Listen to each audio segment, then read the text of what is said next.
What's up, guys? Back for another Honkai Star World video, and we have the new updated Prydwen tier list. They fully revamped it, so we're gonna go over all the tiers, and then we're gonna go through what they updated and their criteria, their changelog, and all of that stuff.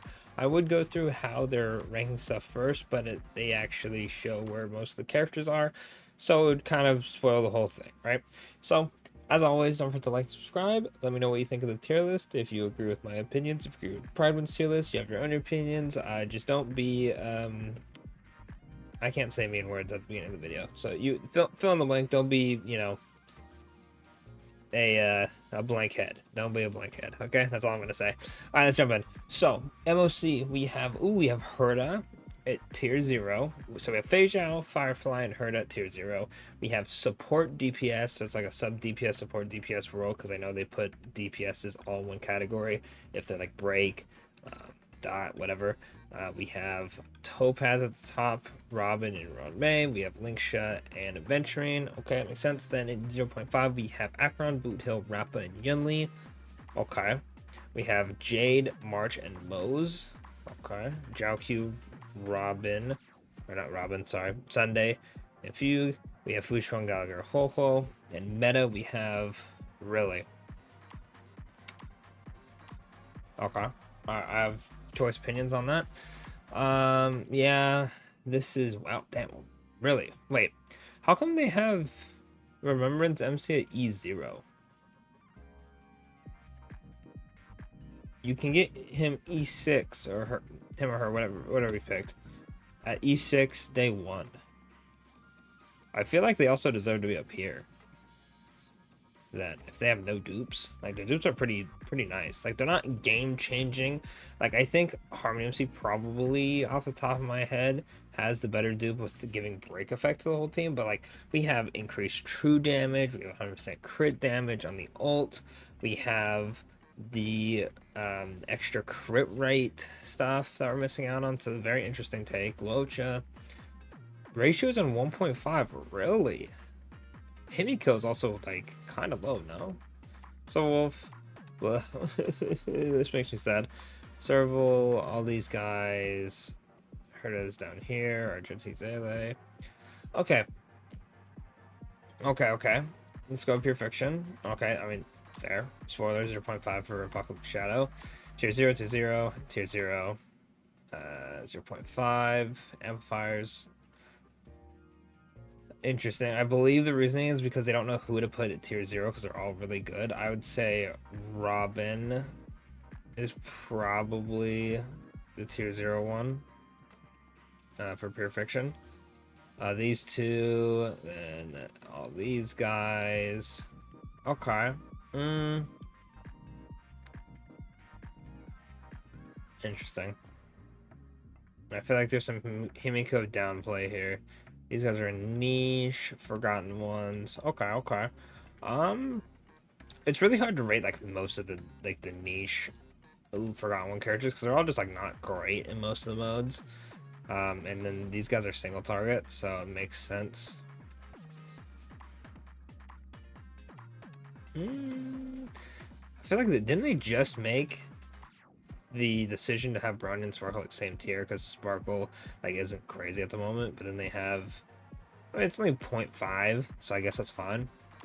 Okay, let's look at Pocket Big Shadow before I say anything else. Okay, fair. I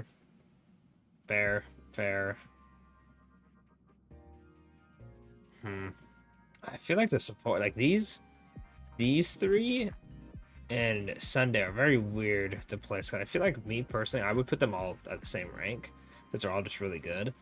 But I guess they don't want to cluster too many together. The sports are kind of difficult to rank, I ain't gonna lie.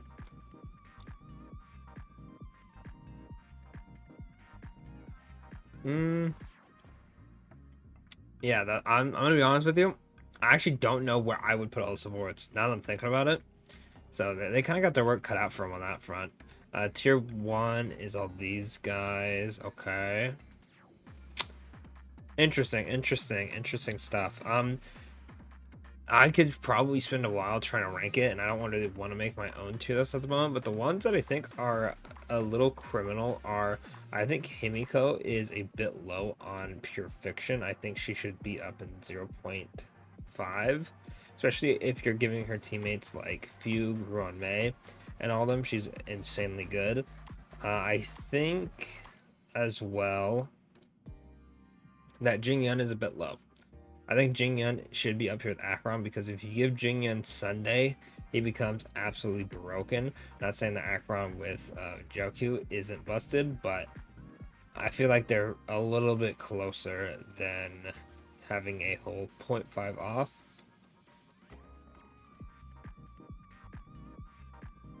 Trying to think if there's any other ones.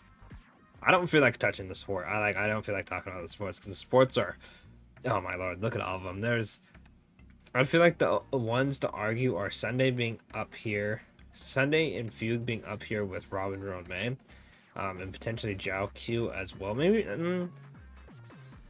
I think these four should be same tier, and then I think we need to divvy up a bunch of these characters being in the same tier, because I don't think they all are on the same tier. And then Adventure and Linksha are fine. Like this is all fine. I feel like these two are always for the higher. Him being lower on pure fiction is fair, because Linksha is insane in that. Mostly because she can also function as DPS, and these three are a tier lower.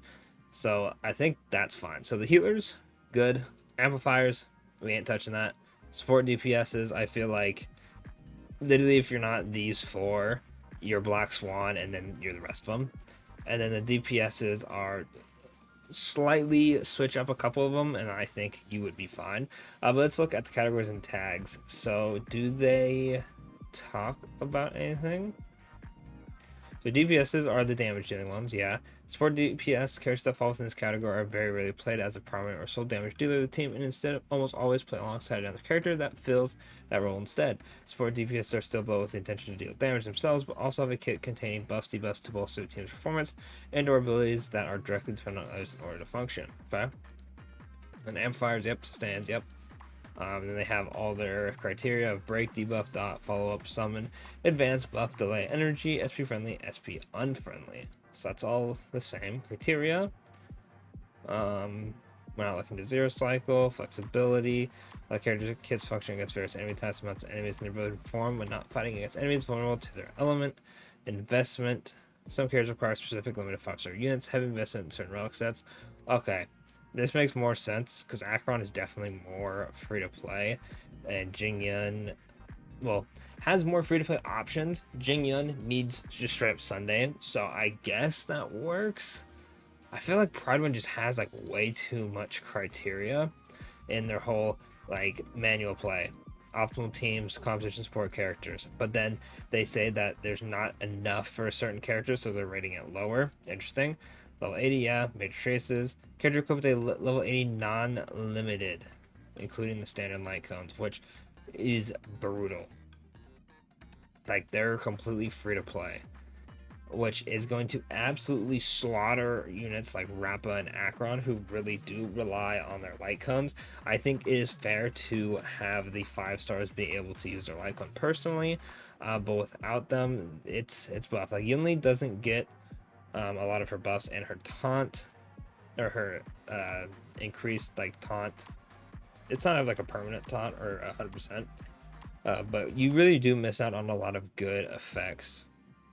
Like Herta misses out on skill points, Sunday misses out on being skill point positive, Acheron misses out on stacks, Rappa misses out on extra action advance, and I mean units like Firefly who just get like break is like whatever. But some characters getting their light cone is very, very helpful. So it does kind of suck that they don't let you do that. But anyway, changelog. Let's go over the meat of it. With the release of 2.0, we're implementing a change we've been intending on making with, which has been requested for many months now. The shift of having all primary damage dealers related in the same category. The intel is moving all characters who feel capable of serving as main DPS or to the DPS category. So you have Boot Hill, Firefly, Rappa, Sushang, Shui, Luca, and Kafka. The exception of Luca and Kafka, will come back to them soon. I feel each of these characters are far more accurately represented in their new home. That's fair. Luca, I don't know why. Maybe like a sub DPS or a sub dot unit or something like that. Kafka, 100%. She's kind of a DPS support because she supports dot. Let's see. In addition to the reordering above, we're also renaming the specialist category to something else. The specialist category was initially intended as home for all characters that didn't fit the traditional damage mold. Okay, yada yada. All this had the decision to not only recategorize some characters that also repurpose the specialist category into something more relevant towards how the game and meta plays today. So it's now the support DPS role. The race further removing the category of 2 additional characters to better reflect their role in the current meta as support DPSs. Mini Horda, Serval, and then as for Linksha, she's a healer that loves killing, and she honestly could be placed in the support DPS too. Still, she's a healer first, so we decided to don't do it yet. One option we're considering is placing Linksha in 2 categories at the same time. Ooh, interesting. Okay, that could be pretty helpful actually. I think that is overall a big W, because it's going to be a little confusing on the tier list, but I think overall that could be kind of helpful. So I think I'm down for that. And then finally, coming back to Luca and Kafka, these characters are 2 we feel could belong in both categories. It could be argued that Kafka only truly functions with another dot character on the team due to her dot triggering nature. It could also be argued that Luca is more effective in playing alongside other damage dealers, having as a break finisher instead of the sole contributor. Right now, we're moving towards with both as main DPS. We feel Kafka is usually the driving force of dot team she's placed in, and therefore as the main contributor. And in a similar boat when Luca is played, he's usually the one outputting a large portion of the team's damage thanks to his giant physical break damage.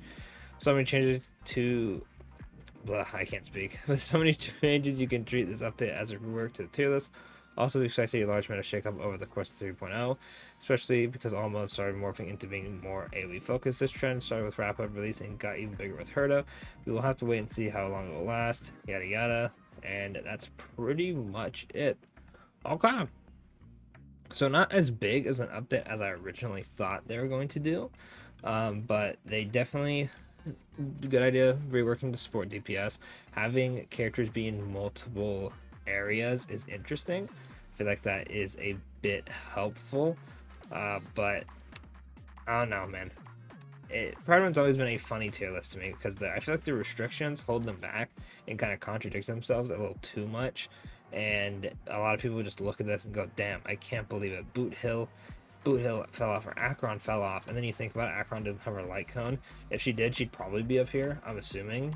Prydwen doesn't have a with light cone tier list. They really should. I'd be curious to see what their opinions on that would be. But other than that, that's pretty much it for the video. Let me know what you guys think of their new updated tier list in the comments. Do you agree with it? Do you disagree with it? Yeah, and that's pretty much it. Don't forget to like, subscribe, and I'll catch y'all in the next one.